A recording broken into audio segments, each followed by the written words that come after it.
ఇలాంటి సినిమా ఎన్టీఆర్ అని చేస్తానికి కళ్ళకోవడానికి వల్ల అదిరిపోయింది.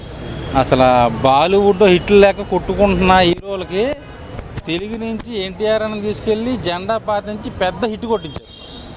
సో RRRలో రామ్ చరణ్ అన్న ఎన్టీఆర్ అన్న డ్యాన్స్ చేతి ఎలా ఉందో నాటి సాంగ్, దానికి మించి దీంట్లో 2 సాంగ్లు ఉన్నాయి, 2 చిత కొట్టేశారు.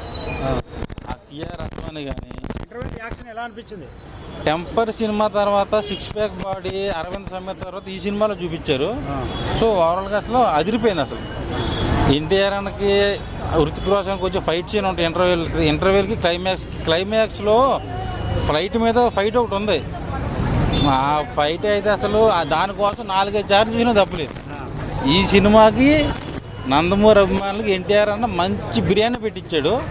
సో నాకైతే కింగ్ కాంగ్ బిర్యానీ తినడం అనిపించింది. అంటే 700 రూపాయలు కొడితేనా మూవీ టికెట్ 700 పెట్టారుగా. 1000 రూపాయలు పెట్టిన ఎన్టీఆర్ ఫ్యాన్కి లెక్కే కాదు, 2000 కోట్లు కొట్టి చూపిస్తాం మేము.